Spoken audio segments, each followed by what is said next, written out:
जय हिंद साथियों, पुनः ऑनलाइन क्लास में हम हिंदी टीजीटी पीजीटी प्रश्न पत्र लेकर के उपस्थित हैं।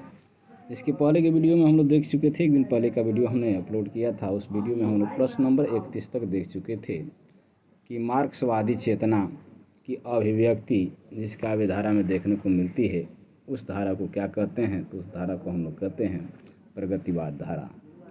अब यहाँ पे है दिनकर की कौन सी काव्य कृति भीष्म पितामह और धर्मराज की संवाद के रूप में रचित है, तो वह है आपका कुरुक्षेत्र। दिनकर की कुरुक्षेत्र नामक काव्य कृति भीष्म पितामह और धर्मराज के संवाद के रूप में रचित है। कुरुक्षेत्र के धर्मराज एवं संवेदनशील योद्धा की मूर्त रूप जो आत्मग्लानि की अतिरिक्त में अपने को ही युद्ध में उत्तरदायी मानकर भीष्म के समक्ष विलाप करते हैं, जबकि भीष्म सामाजिक चेतना का प्रतीक है, इसलिए वह युद्ध की नियत के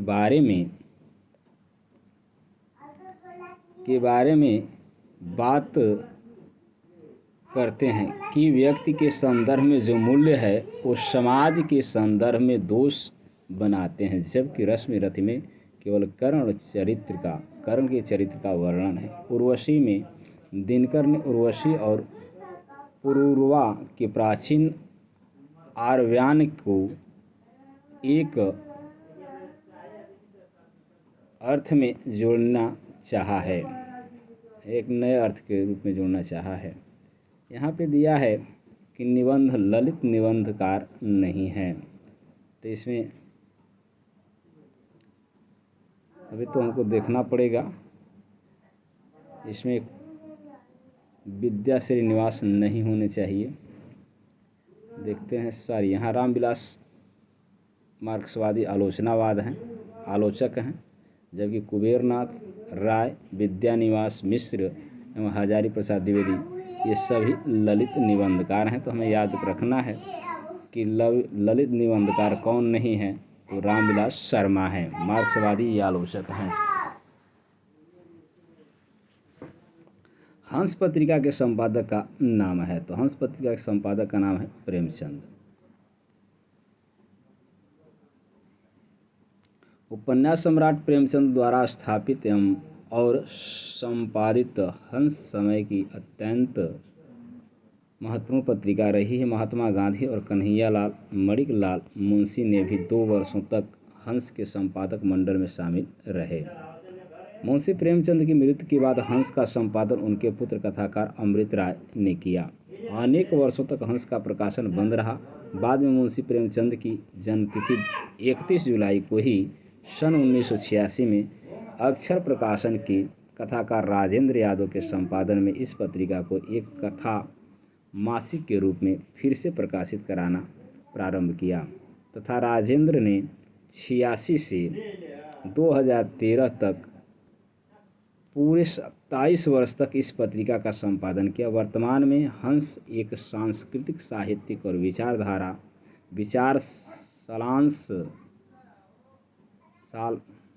विचारसांस पत्रिका के रूप में जानी जाती है। निम्नलिखित में से किस कृति के रचनाकार दुष्यंत कुमार हैं, तो इसमें है आपका साये में धूप। साये में धूप रचनाकार हैं दुष्यंत कुमार। दुष्यंत कुमार के अन्य काव्य संग्रह हैं सूर्य का स्वागत, आवाज़ की जलते हुए वन का वसंत आदि हैं, जबकि युगधारा के रचनाकार नागार्जुन हैं। खूंटियों पर टंगे लोग, काठ की घंटियाँ, बांस का पुल, एक सूची नाव, गर्म हवाएं, जंगल का दर्द के रचनाकार सर्वेश्वर दयाल हैं।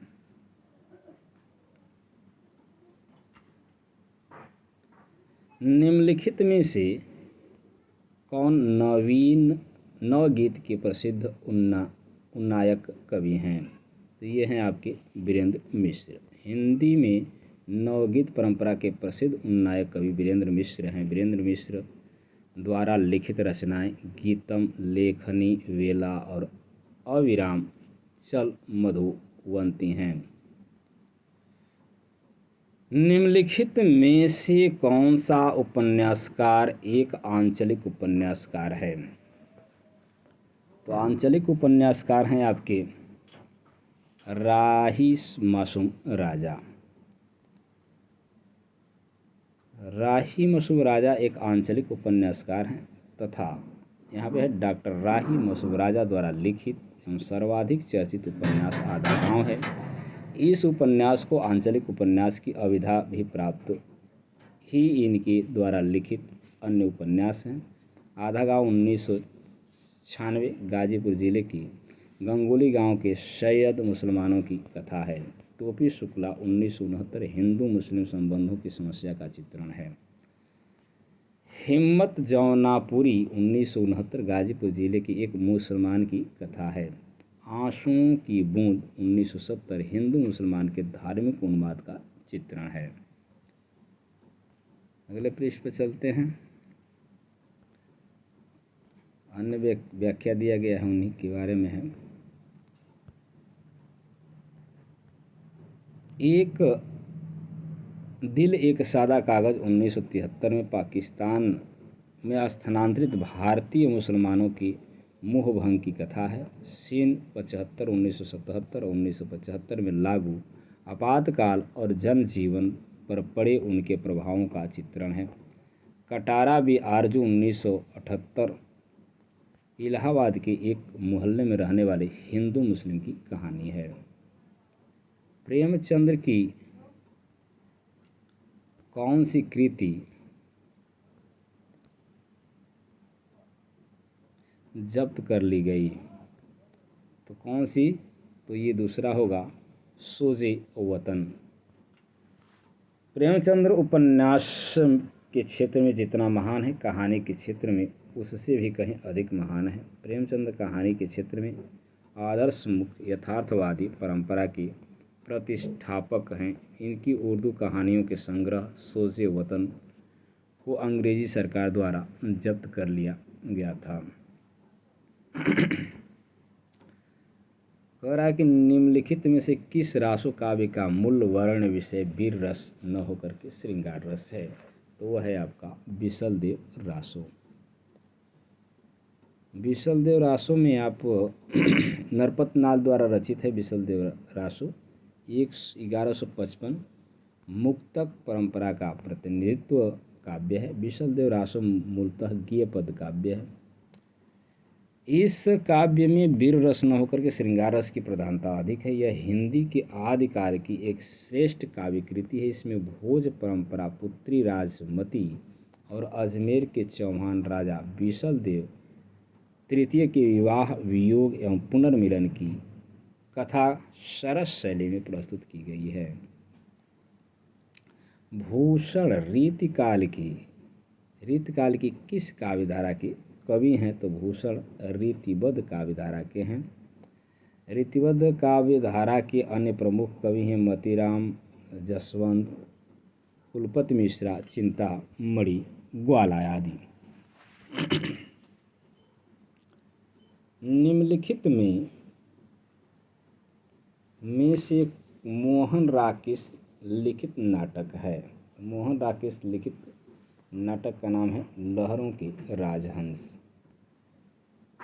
मोहन राकेश आधुनिकता बोध के नाटककार हैं। इनके प्रमुख नाटक निम्न प्रकार के हैं। 10 प्रकार, पुरुष स्त्री यानी पात्रों का भी, आषाढ़ का एक दिन 1958 ऐतिहासिक है।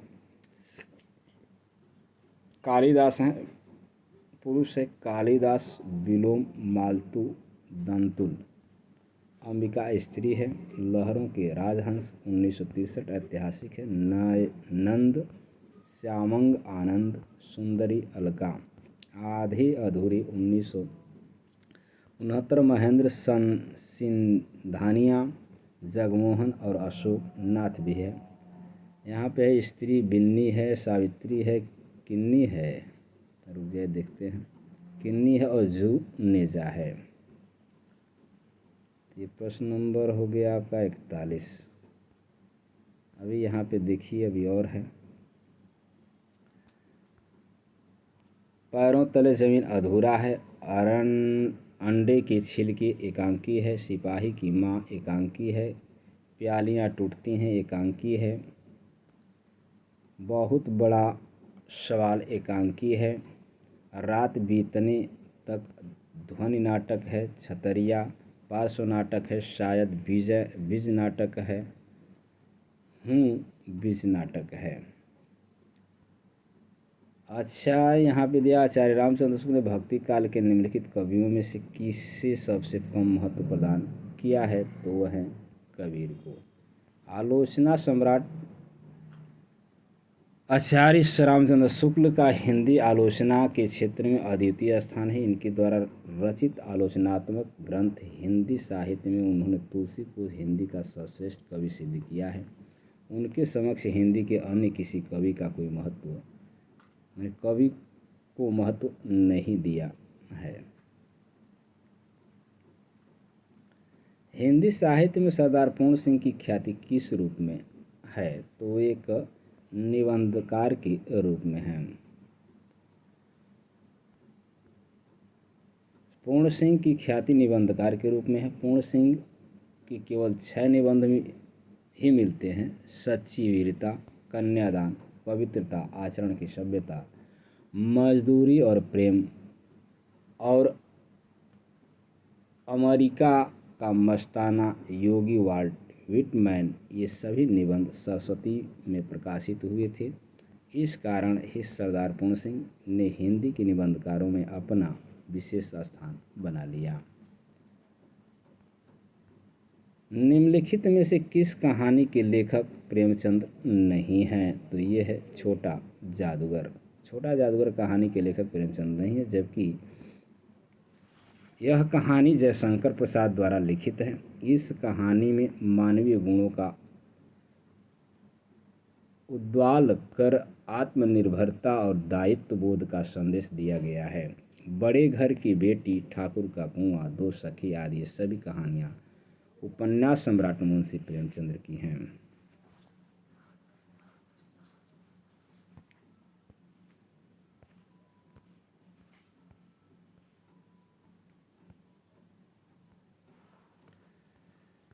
निम्नलिखित में से किस ग्रंथ के लेखक रामविलास शर्मा हैं, तो ये है आपका भारत में अंग्रेजी राज और मार्क्सवाद। भारत में अंग्रेजी और मार्क्सवादी नामक आलोचना ग्रंथ के लेखक रामविलास शर्मा हैं। इनकी अन्य आलोचनात्मक कृतियाँ हैं प्रेमचंद 1941, भारतीय युग 1943, प्रगति एवं परंपरा 1949, साहित्य और संस्कृत 1949, प्रेमचंद और उनका युग 1952, प्रगतिशील साहित्य की समस्याएं और आचार्य रामचंद्र शुक्ल और हिंदी आलोचना 1955, भाषा और समाज 1961, साहित्य अस्थायी मूल्य और मूल्यांकन 1968, निराला का साहित्य साधना 3 भागों में 1969, 1972, 1976। उसके बाद है आपका भारतीय युग और हिंदी साहित्य की विकास परंपरा 1975, महावीर प्रसाद द्विवेदी और हिंदी नवजागरण 1977, नई कविता और अस्तित्ववाद 1978, हिंदी जाति का साहित्य 1986, भारतीय सौंदर्य बोध और तुलसीदास 2001। अनंत शब्द की संधि होगी, अनंत शब्द की सही संधि होगी, यानी संधि विच्छेद कह रहा है, तो यहाँ आपका दूसरा होगा अन्न धन अंत। यह व्यंजन संधि का उदाहरण है। व्यंजन शब्द में स्वर अथवा व्यंजन के मेल में व्यंजन के रूप में जो रूपांतरण होता है उसे व्यंजन संधि कहते हैं।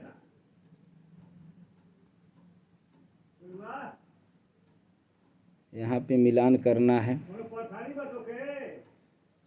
तो आवारा मसीहा विष्णु प्रभाकर हैं, तमस भीम साहनी हैं, जयशंकर प्रसाद तो ये है इरावती और मंगलसूत्र है प्रेमचंद्र का। अर्थात इस तरह से हमको मिलेगा विकल्प कौन सा मिलेगा, इसको देखना है। पुनः हम लोग व्याख्या में भी देखेंगे। तो पहले 4 हो जाएगा, उसके बाद 3 हो जाएगा, 3 के बाद आपका मिलेगा 1 और उसके बाद 2, यानी 43 12। 43 12 किस में हम लोग देखेंगे? 4 3 1 2, यानी दूसरा विकल्प है। देखिए यहाँ पे व्याख्या में भी दिया गया है। मंगलसूत्र प्रेमचंद्र हैं, इरावती जयशंकर प्रसाद, आवारा मसीहा विष्णु प्रभाकर एक जीवनी है।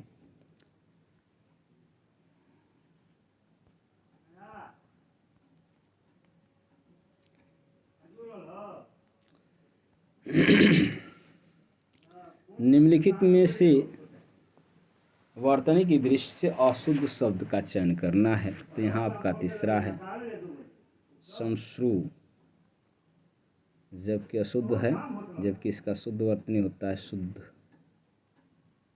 जबकि सभी क्या हैं? शुद्ध हैं। मात्रा क्रम की दृष्टि से दोहा ठीक विपरीत पढ़ने वाले छंद का नाम है, तो वह है आपका सोरठा। दोहा का उल्टा होता है। दोहा के ठीक विपरीत पढ़ने वाला छंद सोरठा है। सोरठा में 4 चरण होते हैं, 11 13। तो 11 13 अर्थात 11 13 पर यति होती है, दोनों के ठीक विपरीत होता है। इससे पहले तीसरे चरण में 13 13 मात्राएं और सोरठा में दूसरे और चौथे चरण में जगड़ नहीं होता। पहले और तीसरे चरण के अंत में लघु होता है। निम्नलिखित में अष्टछाप के अंतर्गत न पढ़ने वाले कवि का नाम क्या है? तो अष्टछाप में कौन नहीं पढ़ता है? तो इसमें सुंदर दास नहीं पढ़ते हैं, जबकि संत परंपरा अष्टछाप के जो सुंदर अष्टछाप के कवि न होकर के संत परंपरा के कवि हैं, दादू दयाल के शिष्य हैं, जबकि कुंभन दास, नंद दास एवं परंपरा दास, परमानंद दास ये सभी अष्टछाप के कवि हैं। खड़ी बोली हिंदी का प्रथम महाकाव्य है। तो ये आपका प्रिय प्रवास हरिऔध द्वारा 1865-1947 द्विवेदी युग के प्रख्यात कवि होने के साथ साथ उपन्यासकार, आलोचक एवं हिंदी इतिहासकार भी थे। इनके काव्य ग्रंथों में प्रिय प्रवास 1914, पद्य प्रसून 1925, चुभते चौपदे, चोखे चौपदे 1932, बोलचाल रसकलश तथा वैदेही वनवास 1940 प्रसिद्ध हैं। इनमें प्रिय प्रवास खड़ी बोली में लिखा गया प्रथम महाकाव्य। राधा और कृष्ण को सामान्य नायक नायिका के रूप में से ऊपर उठकर विश्व सेवी और विश्व प्रेमी के रूप में चित्रित करने में हरिऔध ने अपनी मौलिकता का परिचय दिया है। महाकाव्य की दृष्टि से भी यह एक सफल ग्रंथ है। हारे को हरिनाम शीर्षक काव्य के रचनाकार हैं। तो हारे को हरिनाम के रचनाकार हैं रामधारी सिंह दिनकर। हारे को हरिनाम शीर्षक काव्य ग्रंथ के रचनाकार रामधारी सिंह दिनकर हैं। इनकी अन्य प्रसिद्ध रचनाएं उर्वशी, बदोली, विषय, प्राणभंग, रेणुका, हुंकार, रसवंती, कुरुक्षेत्र, नील कुसुम, परशुराम की प्रतीक्षा, कोयल और कवित्व, मृत तिलक, पीसी और शंख आत्मा की आंखें, शुद्ध कविता की खोज एवं संस्कृत के 4 अध्याय आदि हैं। रामधारी सिंह दिनकर की रचनाएं थीं। अब आप देखेंगे कि किस काव्य कृति पर अज्ञेय को ज्ञानपीठ पुरस्कार मिला। तो इसमें तो हमको लग रहा है तीसरा होगा इत्तलम। चलिए हम लोग देख लेते हैं। चलिए इसमें कितनी नावों पे हमने कहा था तीसरा इत्तलम दिया था, बोला था, लेकिन इसमें मिल रहा है उनको दूसरा विकल्प दे रहा है। इत्तलम के न होकर के कितनी नावों में कितनी बार नामक काव्य कृति पर अज्ञेय को 1978 का ज्ञानपीठ पुरस्कार प्राप्त हुआ। अज्ञेय की प्रमुख काव्य कृतियाँ हैं भग्नदूत 1933, पूर्वा 1965, चिंता 1942, उसके बाद है सुनहले शैवाल 1966, इत्तलम 1946, कितनी नावों में कितनी बार 1967, हरी घास पर क्षण भर 1949, क्योंकि मैं उसे जानता हूँ 1969 वावरा अहेरी 1954। अन्य रचनाएं भी हैं। समुद्र सागर मुद्रा 1970, इंद्रधनुष रौदे हुए ये 1957, पहले मैं सन्नाटा बुनता हूँ 1973, अरी ओ करुणा प्रभा मैं 1959, वृक्ष के नीचे 1977, आंगन के पार 1961, ऐसा कोई हार आपने देखा 1986।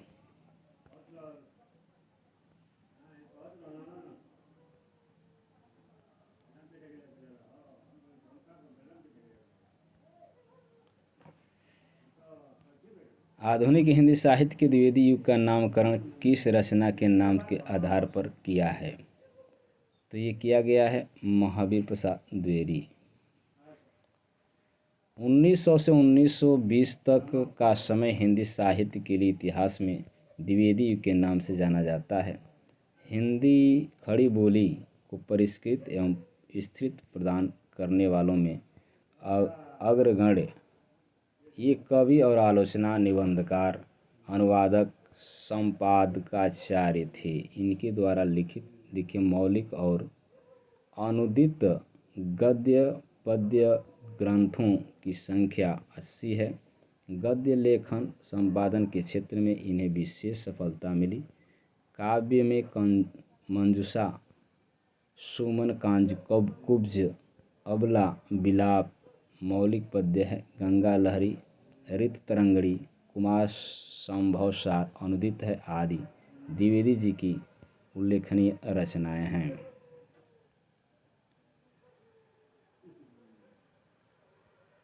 राग दरबारी के रचनाकार हैं। तो राग दरबारी के रचनाकार का नाम है श्रीलाल शुक्ला। राग दरबारी विख्यात हिंदी साहित्यकार श्रीलाल शुक्ला की प्रसिद्ध व्यंग्य रचना है, जिसके लिए उन्हें 1969 में साहित्य अकादमी पुरस्कार से सम्मानित किया गया। यह एक उपन्यास है जो गांव की कथा के माध्यम से आधुनिक भारतीय जीवन की मूल्यहीनता को सहजता और निर्ममता से अनावृत करता है। तो आज के लिए बस इतना ही। पुनः अगली वीडियो में इसके आगे के प्रश्नों को लेकर के 85 तक प्रश्न हैं, क्योंकि हम लोग 20 प्रश्न को लगभग कल हम लोग देखेंगे। तब तक के लिए धन्यवाद। वीडियो को लाइक, शेयर एवं चैनल को सब्सक्राइब कर लें।